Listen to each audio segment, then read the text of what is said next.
Hello, my name is Dawn Fiske, your host of Life Coaching on the Move. Welcome along. This is just an add-on at the beginning because I recorded this week's episode and since recording it, I have now put into the diary the start of a 7-week program. So this is just a quick little note to let you know that as of Wednesday, 3rd of June, this Wednesday coming, if you're listening to this real time, I am starting a 7-week group coaching via Zoom, confidence and life skills program for up to 8 people, small groups so that it's friendly and non-threatening. It will be every week, every Wednesday at 7:30 p.m. until 8:30 p.m. every Wednesday evening. However, the thing to say to you is this is going to be an ongoing thing. I'm going to run numerous ones of these on different days, on different times. So this is just the launch of it. So if you would like to take part in a 7-week confidence and life skills group coaching Zoom class with me, no matter what date you are listening to this, drop me an email now. My email address is dawn@milestone-coaching.co.uk. At the moment, it is £70, that's UK sterling, which equates to just £10 per session, which is an absolute giveaway. It's just slightly more than a couple of cups of coffee. But it is life-changing. We are covering all sorts of topics, changing your negative thinking patterns, getting you to move forward, getting you to overcome self-doubt, low self-esteem, getting you to focus on the controllables, getting you to take control, getting you to take risk, getting you to overcome negativity, stop worrying about what other people think about you, to stop comparing yourself with others, to stop putting yourself down, etc., etc., etc. It's fundamentally life-changing, and by the end of the 7 weeks program, your future will look very different, much better, much more fulfilling, much better mental health, etc., etc., in just 7 weeks for just £10 per week. Irrespective of when you're listening to this, the program will be available, and it may or may not be that day of the week or that time. That is 7:30 p.m. UK time. So if you're abroad, that's fine. You can still take part, and you just adjust the time frame and adjust the currency, and you'll work it out for yourselves. But you're still very, very, very welcome. And you just need to drop me an email, dawn@milestone-coaching.co.uk. Register your interest. Let me know if there is a day of the week that is preferable for you, because I am prepared to do these potentially on Saturdays as well if you're working, and for other times of the day. So that's the way to get involved and get something out of me that's much more achievable financially than one-to-one. If, however, you would prefer tailored one-to-one coaching, equally drop me an email, and that too is available to you. But the group coaching has been so popular that I've decided to run it standard and ongoing now to fulfill demand. Plus, everybody's doing everything on Zoom, so it makes it much more normal in today's real difference with the COVID-19. If COVID-19 isn't a reality when you're listening to this in 2021 or whenever, don't worry, this will still be going on. So I'm really looking forward to meeting you and potentially working with you. Now, I'm so sorry to have interrupted that. I'm going to now crack on with this week's episode of Life Coaching on the Move. I hope you enjoy it. Hello, welcome to Life Coaching on the Move. I'm your host, Dawn Fiske, life coach, trainer, speaker, YouTuber and podcaster. I'm on a dog walk, as you can hear. Beautiful morning. So bear with me with the bird song and my footsteps, but it's when I'm most creative. I'm out here, and I wasn't even planning to record this morning, but a thought came to my mind and I decided to be spontaneous and go with it because it just seemed right. Welcome along. There are lots and lots of previous episodes if you want to revert back to the back catalogue on all sorts of tips and techniques and changing strategies and ways to improve your thinking more than anything. So I'm going to just launch straight into this actually this morning. Because it's spontaneous, I'm just going to go with it.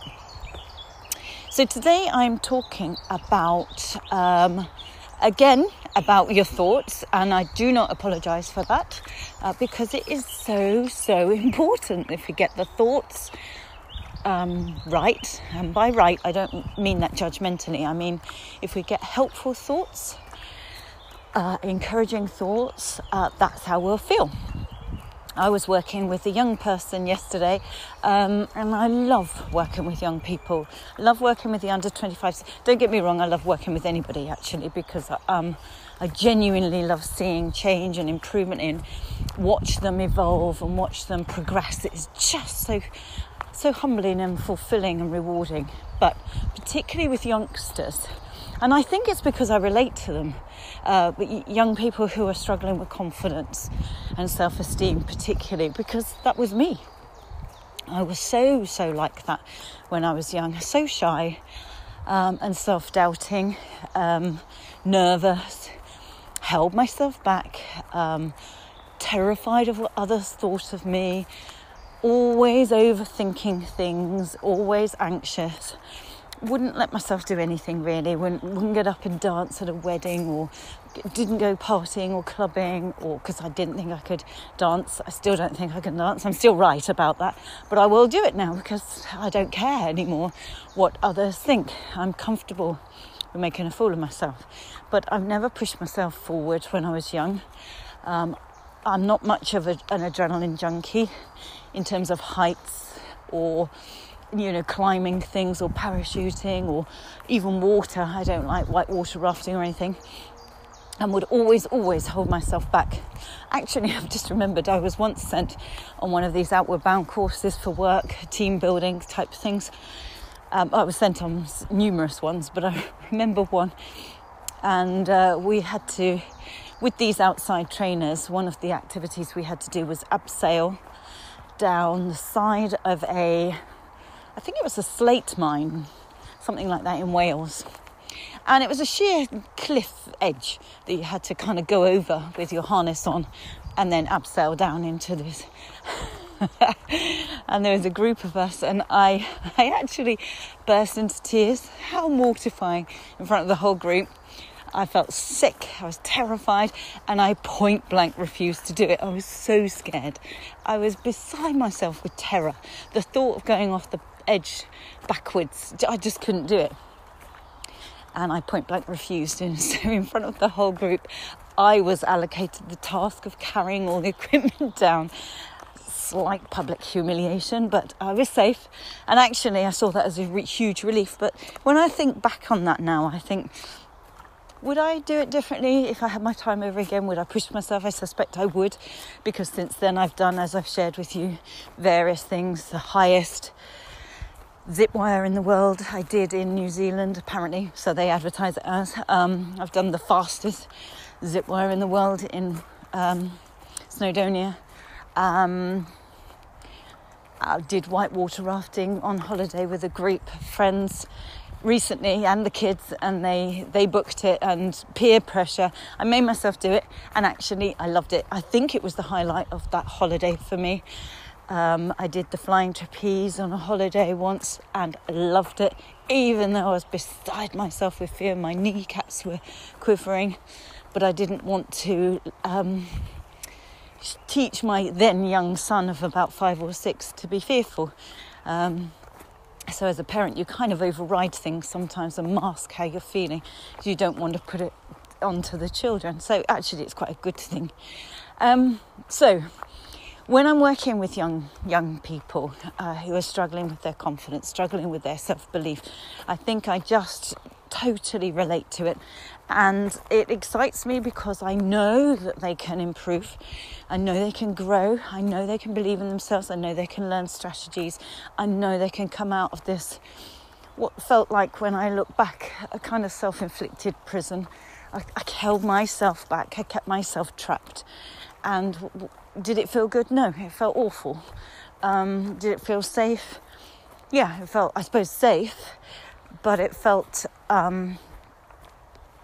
imprisoned, I suppose. It felt like I was trapped by my own worries and my own mind. And the person I was working with yesterday was saying so many of the things that I relate to, that she overthinks, she overanalyzes everything, she's okay in the moment, she'll have a laugh with others about herself and, be laid back and not take herself too seriously, but straight afterwards she then overthinks it and overanalyzes it and it hangs around, and she'd love to do a bit more running, but she worries what people will think of her if she sees anybody, what they'll think about what she's wearing, what they'll think about her running ability. Everything that she does, she overthinks, worries, angsts. And I get that. I relate to that. That's how I used to be. But I absolutely know firsthand that each and every one of those aspects can be worked on and unlearned and changed. So no matter what age you are now, if there are things in your mind that you do or you feel or you think that's not helping you, know now that absolutely can be changed. At any point, you're never too old. That's another question I'm asked. Am I too old to change? Absolutely, categorically no. Because half the battle is being aware of it. The other half is choosing to do something about it. So what I was thinking for today, though, the key message I was thinking for was, how do you describe yourself? How do you define yourself? My alarm bells always ring when a client says, I'm X, Y, and Z, because they've labelled themselves. And I know, especially when it's negative, that they're much, much more than that. But I'm depressed. Yeah, but can't because I'm diabetic. I can't because I'm... And what do you want to be defined by? Because you are far, far more than that label. Far more. I was very, very sick a few years ago with a very rare blood disorder called, it's a very long name, thrombotic thrombocytopenic purpura, something like that. It's been such a long time since I've even said it that I've forgotten it. But basically it's TTP, that's how everybody says it. Who knows about it, and not many people know about it because it's incredibly rare. And a horrible, horrible illness. But anyway, and there is a website, a support website of other people around the world who have suffered or whose relative and loved one is suffering from TTP. When it's a great resource and it's a great support, and answers lots of questions and is very encouraging. But what I noticed on there once or twice is there's a tendency to call people TTPers. Or maybe I've dreamt that, I'm not sure. But anyway, hope you're staying safe, all your TTPers and things like that. Maybe I've referred to myself as that in the hospital when we go for checkups, which I do every year. And I realise I don't want to be defined. I'm much, much more than that. That is a reality. Yes, that is a disease that I suffered from and kind of live with all my life. It's there in the background, hopefully, only as a memory, and it doesn't flare up, but potentially. Anyway, but I'm much, much more than that. I'm much more than that. And I'm a million things more than that.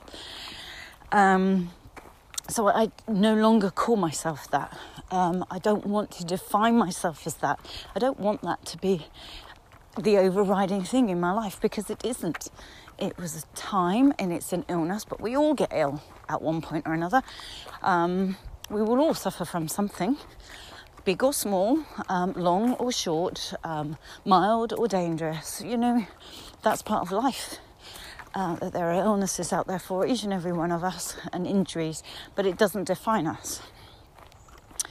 So when I hear people define themselves as I can't do that because I'm anxious, I'm depressed. Well, no, I couldn't send my work because I'm a perfectionist. I'm, those sorts of things. No, you're not. You might sometimes suffer from it, but you're much more than that, and you can change it. You're suffering from depression at the moment. Other people say I'm unfit or I'm obese or those sorts of things. No, most things are in our control. We can change either how we view them and how we label ourselves, or we can do something about it. But once we define ourselves by that, we've resigned ourselves to it and we've given into it. We've accepted it. And part of that label is acceptance. And there's so much more to life than just that one label. So what I'm wondering now, as you listen to this, is how do you define yourself? And is it helping you? Is it actually what you want to be known for and as? Because if it isn't, then it can be changed. You suffer from some anxiety, but you're working on it. You've sometimes been a perfectionist, but you're working on just making progress with your work, rather than a perfectionist that holds you back. No, I can't try that because I'm a perfectionist and I wouldn't do it right, so I'm not going to do it. That holds you back. No, I won't go on a little jog or an exercise class because I'm unfit and obese. Well, that's going to hold you back. Those sorts of labels, therefore, then shut the door to other opportunities because you've labelled yourself and resigned yourself to that reality. And you don't need to. So yesterday, when working with this young person and hearing how she was defining herself and how she was resigned to the fact that that was who she was and that's just the way she is. No. And once we looked at how she could change all of those things, bit by bit, each of the things that were holding her back, when we drilled down, either with her or with any client, when I drill down, what's at the root of virtually everything without exception is what we're thinking about it, what we're saying in our heads. And that is the one thing that actually we're in charge of. That is the one thing that we can control. It's the one thing we can change. We can't change what another person might think of what we're wearing when we've seen out on a run. It's none of our business what they're thinking. We'll never know what they're thinking. And what does it matter if they're thinking anything? Because actually the majority of people got far more bigger things on their mind. They're worrying about their own stuff. Even if they give us a 2-second thought about, I don't like that top, or, I like the way she's got her hair in that ponytail, or, gosh, I wish I could run like that. There are a million possible thoughts that person might or might not have about us as we run past them, or we pass them in the shops, or whatever we're doing. But we'll never know what they're thinking, nor does it change anything, nor is it fact, it's only their perception. If they've had a thought at all, and if they have had a thought at all, it's fleeting. It will be gone within seconds. They'll be busy thinking about, I forgot to go to the bank, or I didn't pick up any milk, or must make that phone call, or whatever. It would have come into their mind and gone again as fast as it arrived. So we mustn't hold ourselves back for fear of what someone may or may not think about us, because it doesn't make any difference anyway. It's not important. So first, we've got to stop worrying about what people might think about us. Might is a big word there. And secondly, be mindful of how you describe yourself. Be mindful of how you define yourself. When I hear people say, but I'm an eternal pessimist, I'm a negative, I prefer it that way. My wife calls me cynical, but I prefer it that way. You don't get disappointed then, do you? Do you want to feel like that for the rest of your life? You're accepting it because you labelled yourself that way. But is that the way you want to be? Is that the way you want to think? Is that the way you want to feel? Because don't forget, whatever we're saying in our head, our thoughts affect how we feel. And if you're feeling unhappy or discontented or anxious or stuck or frustrated or concerned or whatever it is, negative, if you're feeling anything negative at all, then rein it back into what you're thinking about it, what you're saying in your head about it, question that reality and change that reality, change it. See it from a different, how can I think differently? How could I view this differently? How could I turn this right around on its head and see it from a totally different angle? If I were a person stood over there looking at this issue, how might they see it? Put yourself in somebody else's shoes on how they might view it and try it out. It's like changing a jumper. Try on a different jumper, see how it feels. So try out a different thought, try out a different pattern. And don't forget, it takes a while for that to stick. So you may forget it the next day, but keep saying it to yourself. This is the perfect opportunity when you're doing this, by the way, to use your book. The book that I suggest everybody has, a little notebook, and keep logging your progress. Write down what you were thinking, write down what you'd like to think. There's something going on in the bushes here. I do not know what this noise is, but there's something massive, like loads and loads of deer or something. I don't know what we're about to come upon, but there's huge kerfuffle in the wood here that my dog's just gone after. Oh, by the way, big news on the dog front. We've had a new addition to the family. We've had a little puppy arrive this weekend. Very, very sweet little baby dog. She's tiny. So eventually, when she's a little bit older and had her jabs, there will be 2 of them with me. So back on course. So use your journal and write down every day what you have noticed you are saying in your head, what it's doing for you, how it's making you feel, and how you could change it. Also, with the client yesterday, the other thing that helped her hugely was hearing herself say it out loud. Once she heard herself voice those worries to me, and we had a little bit of a laugh about them, and we talked about them, once she got them out, we discussed how helpful they are or where they've come from, what they're doing for her, what effect they're having on her, how false they are, how unhelpful, etc. She was able and is able now to start working on them. All the time she kept them in her head privately. They were just whirring around like a washing machine on wash, just constantly just turning around. They weren't going anywhere. They weren't doing anything except holding her back. The moment she voiced them, shared them, looked at them, got them out and looked at them, she can now do something about it. So not only can you do that via your notebook, but I would suggest you do it with maybe a mate, a friend, a loved one, or a coach. A coach is particularly helpful because they won't just pat you on the back and say it's okay. They will. The power of coaching is to move you forward, to help you get strategies and ways and techniques of actually changing it, not just resigning yourself and accepting it, but actually doing something about it.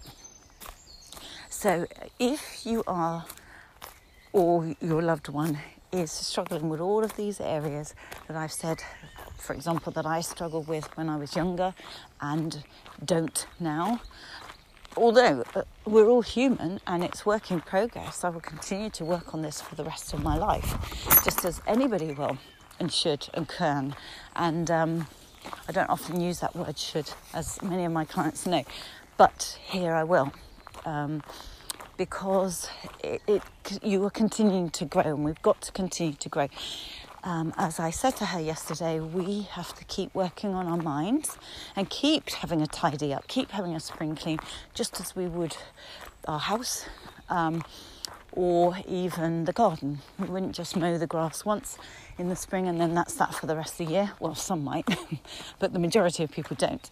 Or we wouldn't just go to the gym once and then think, right, I'm ready for a marathon. It's work in progress. So we constantly need to be checking our thoughts and our habit thinking and how we're pushing ourselves or not, how we're helping ourselves or not, etc. So that notebook that you have, keep it close to hand, keep recording the thoughts and keep changing them. Or work with somebody and or get a coach. And what you've done by making that phone call or sending that email and enlisting the help of a coach is you've actually said to your subconscious, right, I'm going to sort this out. I'm going to change this. I'm going to improve this. I'm working on this. And so you're already halfway there because your subconscious now knows that and is working with you as a team now. So, of course, it goes without saying that I would happily work with you if that would be appealing.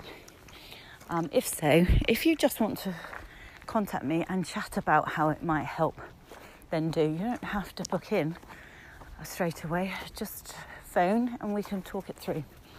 The best way of doing that is to go on the website and just make contact, press the contact me button, which is the website is www.milestone-coaching.co.uk, and we can just discuss what areas you'd like to work on and whether I can help. The last thing to end with is to say that I'm also thinking of doing a group coaching on Zoom so that anyone in any part of the world can get involved. It opens it up really. I have a lot of one-to-one clients locally to me, but I realised that there's a frustration there that not everybody who listens is in the UK and Hampshire. By far, actually, over half of my listeners, looking at the analytics, are abroad. So I'm putting together an online approach to coaching where we do it in groups. That makes it much more achievable financially for everybody because the cost is shared. But it also means that you learn from you get so much from other people's shared experiences. So you hear what they're struggling with, or what they're thinking, or how they've overcome something, or what strategies they're using to tackle things, and you share these. It's not going to be vast because I don't want it to be overwhelmingly frightening for people who have got some self-doubt and some confidence issues. So it's not going to be terrifying. It's going to be small groups of, say, I haven't worked it out yet, but I would like to keep them to around about 8, so that you can all get to know each other and we can work as a group together. So it's not overwhelming or terrifying. It's actually really helpful. Over a 7-week period, so a course of 7 weeks, weekly. So again, drop me an email if that is something you would rather do. www.milestone, that's MILESTONE, milestone-coaching.co.uk. I'll say that all in one way without the spelling now. www.milestone-coaching.co.uk. You can contact me about anything on there. And I will just wish you a really, really strong, confident week where you push yourself forward. Don't hold yourself back. Push yourself forward and enjoy your progress.